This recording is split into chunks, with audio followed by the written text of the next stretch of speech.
Hello ladies and gents, Hagbard Celine here with another response to PhilosophyTube's Ollie. As pulled from my last video, there was an approximate tie, or close enough, between part 2 and his Hitchens video. So we shall examine both of them in time. Today we shall start with part 2 of the Racism, Islamophobia, etc. series.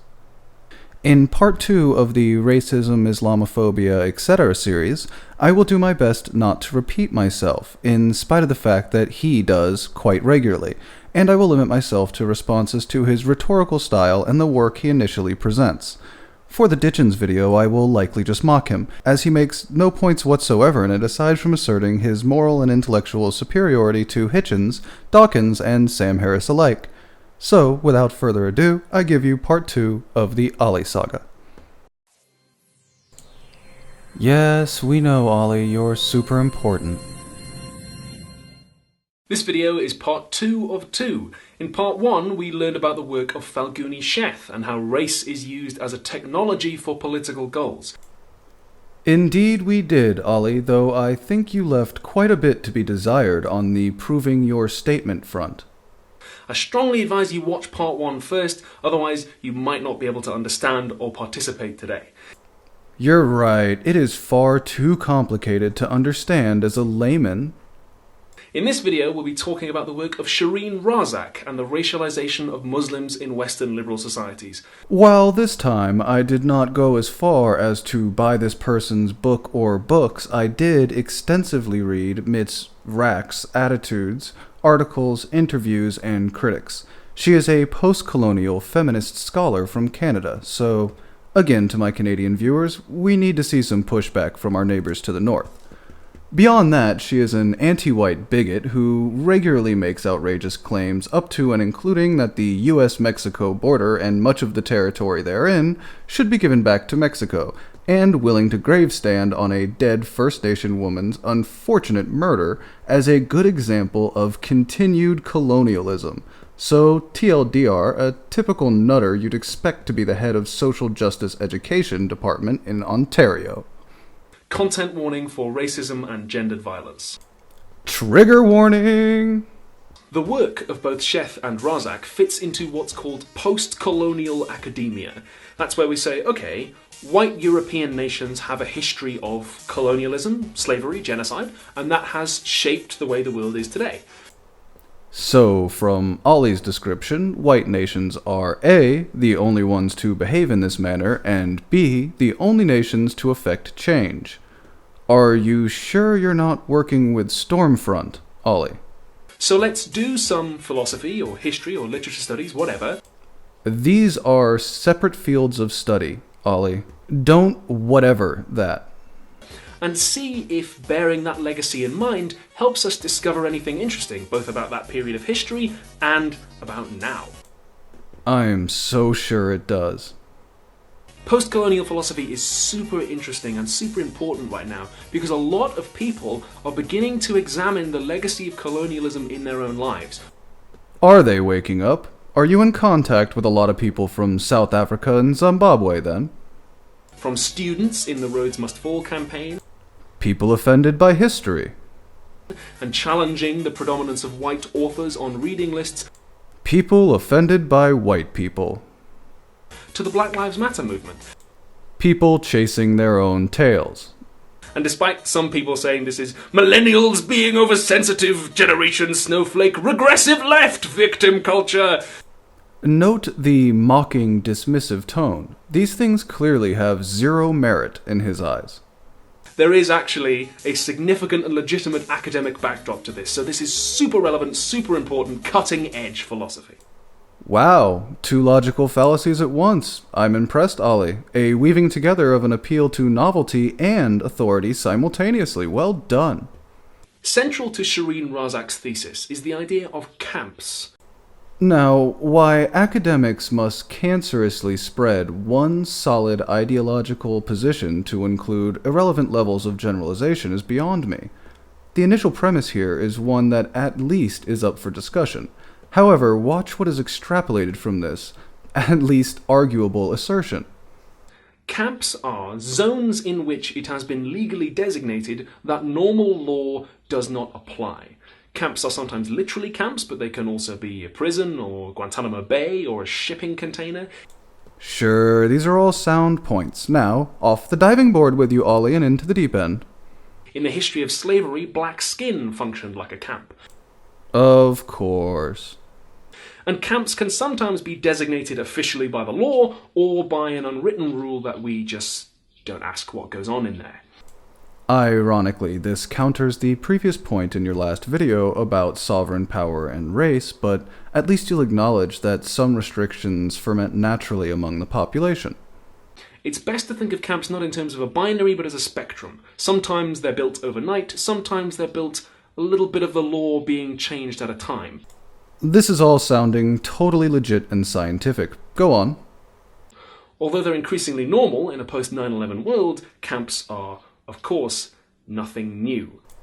Ollie, I'm beginning to get the picture that both of your videos could just as easily be you sitting here repeating Nazis, slavery, colonialism, oppression, fuck white people, fuck the West, fuck the very society that created me and established these rights. Just on a loop forever, Ollie. You might notice strong parallels here to Sheth's ideas of making exceptions of people. This, however, as I said, counters Sheth's notions about the formulation of race, something even Kipling observed in The Wrath of the Awakened Saxon. Camps are a consequence of racialization, which we discussed in part 1, and I'll say one more time, you really need to understand racialization to understand this video. What you mean here is that we must wholly accept Tier 1 brainwashing to advance to Tier 2. Racialization appears to justify the need for camps by making the target population seem unsuited to existing outside of one. So, armed with these concepts, we can now look at how racialization begins to construct camps around Muslim bodies. This terminology should be a red flag wherever someone says XYZ's bodies or uses bodies as objects verbally. This should be a cue on how their mind works and their views on autonomy and agency. Laws about detention and immigration are good places to start. It always seems to come down to immigration with you guys. As a consequence of the US Patriot Act and laws like it, would-be Muslim immigrants have been detained on the grounds that they might commit terrorism, which comes with the suspension of their normal rights to open, fair trials and the like. Razak focuses particularly on Canadian legal cases because that's where she teaches. Normally, somebody would be detained if they had done something wrong or if you had definite evidence that they were going to. But in the cases she examines, and the thousands like them, Muslims are detained without that kind of evidence and without what would normally be called due process. These post-colonial, anti-interventionalist internationalists always seem to want to grant the rights of citizenry to the entire globe while requiring none of the responsibility or duties, and for some reason they don't see this as colonial ideology at all. So we're dividing the population, making exceptions for one particular group to the normal rules, and pushing them further away from the protection of the state. Consider also the practice of profiling. Where you've been, who you've associated with, where you've recently travelled. What would only be circumstantial evidence in someone else's case can be damning in a Muslim's. Or anyone else falling under the broad basis of general RICO law in the case of US citizens. Razak calls this sleeper cell logic, the idea that all Muslims might be a threat because they're Muslim, no matter how much evidence you might have for that in an individual case. Big parallel to the internment of Japanese Americans that we discussed in part 1. How could I have forgotten that? It's another one of your repetitive, shaming tactic-based talking points. Shall we discuss the treatment of US soldiers in Japanese POW camps? Or the German and Italian Americans that we also put in camps in America? No? That's peculiar. Is it perhaps because it doesn't quite fit your narrative? I'm drawing the line at getting into this debate, but Razak also says we see the racialization of Muslims in the US and Israel's refusal to consider a two-state solution to the Israel-Palestine conflict. The idea is that just as anti-Semitism can play a role in anti-Zionism, so too can racism play a role in people thinking that Palestinian Muslims voted the wrong way in the 2006 Palestinian election. No, sure, of course, voting in Hamas was a great decision. I am going to get enough hate in my comment section without getting into that, but there's another example for you to consider. Funny how, when you were talking about Islam, you decided to rush over anti-Semitism, isn't it? What all these examples feed into is what Razak calls the culture clash narrative. The idea that Islam is fundamentally different from and incompatible with, quotes, Western values. It is fundamentally opposed to Western values, Ollie, and while eradicating it is likely an extreme impossibility, limiting the influence that Islam has on Western democracies is a good thing, Ollie. And therefore that it must be eradicated. Not only is this an obvious example of racialization in action, but it's also a colonial way of thinking. The culture clash narrative can be used to justify feelings of superiority in the dominant culture, and therefore be used to justify aggressive imperialist policies and crimes.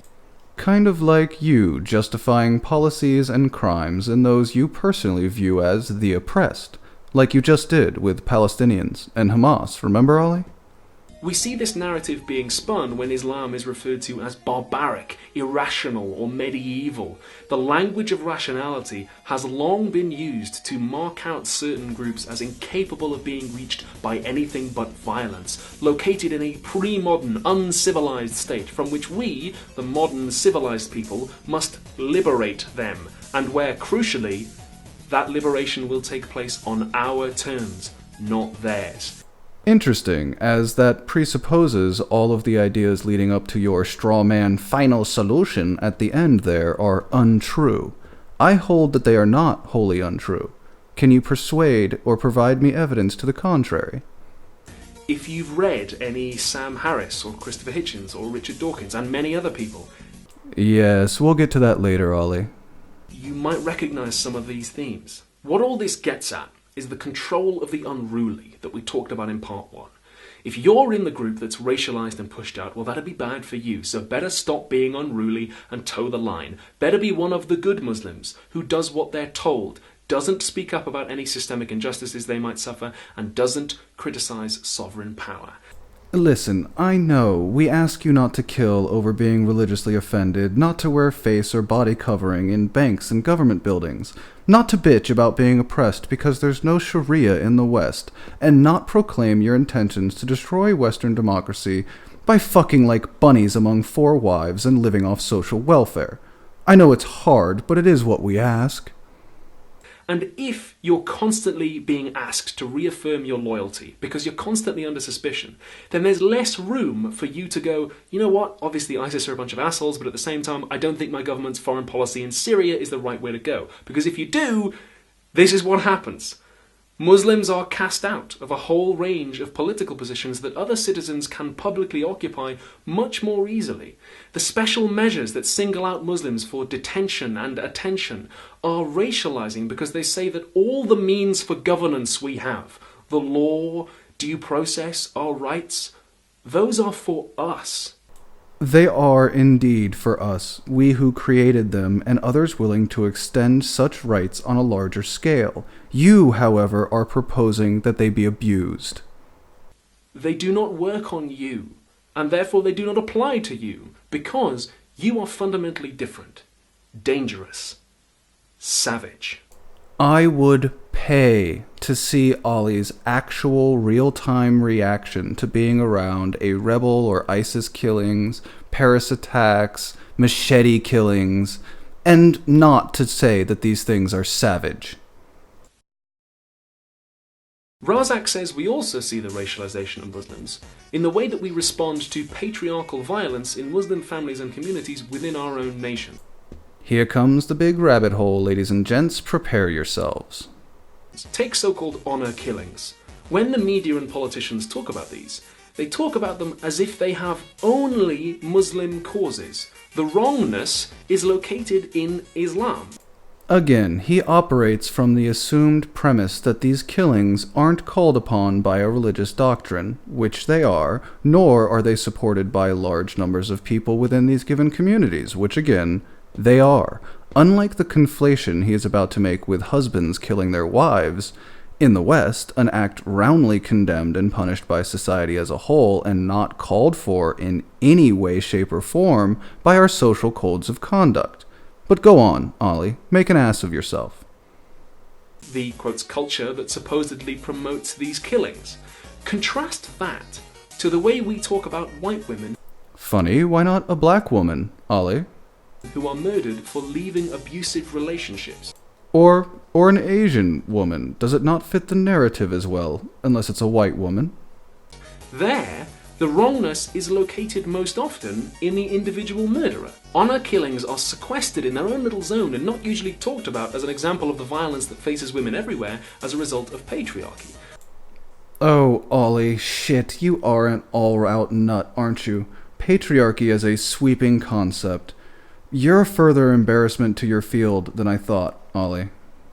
Razak says again, we're feeding the culture clash narrative, making exceptions of one group of people. When we look at a woman wearing a veil and see her as automatically oppressed and in need of liberation without giving her a voice in that discussion, we again racialize Muslims as a pre-modern, uncivilized people. When you see a black man in chains, we automatically assume that the black man is oppressed and we think he's in need of liberation, without giving him a voice in that discussion.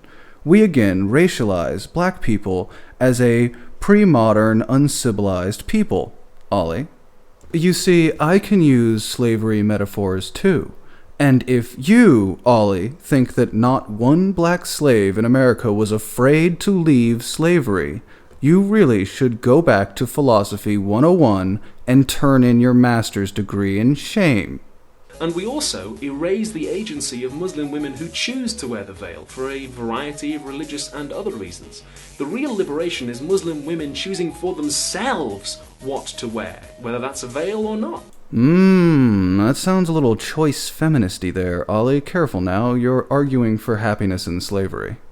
When we talk about forced marriages, we don't talk about the way that systemic racism drives communities into themselves to seek rejuvenation by making young people marry people from similar backgrounds. So in short, ancient practices of forced marriage are the fault of colonialism and the West, not something old and primitive. And we don't talk about the way that our immigration system can cut communities off and leave people to try and exploit loopholes that are there for spouses. Again, like with terrorism, these issues are talked about as if there is no background context that the West has the power to affect. In particular, Razak says, we ignore the role that colonialism played in popularizing conservative religious interpretations in the first place. Razak says it's also telling that when it comes to Muslim women being victims of violence, we focus on three things: female genital mutilation, forced marriages, and honor killings. Because they are egregious, Ollie. But we don't talk so much about the comparatively more widespread violence of the wars that Western countries wage, or the economic and educational systems that keep wider groups of people, including Muslim women, down. Sure. It's the West's responsibility for the economic and educational viability in these other nations. This is in no way patronizing, nor is it colonial. Go on, Ollie. Because, of course, those things are systemic to us and not as easy to write off as a Muslim thing. Razak writes, the body of the Muslim woman, a body fixed in the Western imaginary as confined, mutilated, and sometimes murdered in the name of culture, because that never happens. Ever. serves to reinforce the threat that the Muslim man is said to pose to the West, and is used to justify the extraordinary measures of violence and surveillance required to discipline him and Muslim communities. Mind you, this next portion is the most important. Like after Cologne, we can't talk about these things. Otherwise, people will use it as evidence that these practices do indeed exist. These people who will use this will be on the right wing. Feminists are always more concerned with protecting the party than protecting women themselves, as proven by this point. It is virtually impossible to name and confront the violence that Muslim women, like all women, experience at the hands of their men and families without providing ideological fuel to the, quotes, war on terror. Nevertheless, patriarchy must be confronted, especially when it's violent. Razak is not saying that we need to just forget about these issues. We need to address them, but we need to find a way of doing it that doesn't justify racism and imperialism. So we'll just sit on our hands and say, hey, don't do that. Her proposed solutions involve seeing the communities where this kind of patriarchy takes place not as uninvited immigrant guests, but as people displaced by colonialism, and under considerable social and economic pressure, where attempts to control those within the group will be stringent as a result of those conditions. The real solutions involve giving women in those communities more options to seek help in a way that suits them, like shelters, housing, education, safe spaces for women, better trained service providers, the things that make it easier for everyone to live. Of course, that's the solution. Just give more resources to migrant populations, regardless of their ideology. You do know you're talking about the people you just identified as being willing to wear a burqa and submit to Sharia, right? Right, Ollie? So, since this is the question I know some of you will have clicked on this video for, can you be racist towards Muslims? If Chef and Razak are right about racialization, big fucking if, lad. That is a big if. Then yes, you can. Because the distinguishing feature required to begin racialization could, in the right historical context, be skin color or religion or gender identity even, if history was the right way. And if she's wrong, you've spent 30 minutes talking ideological drivel to easily impressionable morons. Because race comes from power, as we discussed in part 1. And whether or not you want to attach that label to it, the practice of making exceptions for Muslims in the law and in the minds of the people is a worrying trend in all the ways that Razak has observed, and maybe you can think of some other ways in which Muslims are made exceptions of. Sure I can. When they commit acts of terror, apologists pop out of the woodwork and defend their actions. Zero-tolerance school laws cannot be applied to them because racism, see Clockboy, and offending their religious beliefs is fast on the way to becoming listed as hate speech under the law. And you're helping them, Ollie.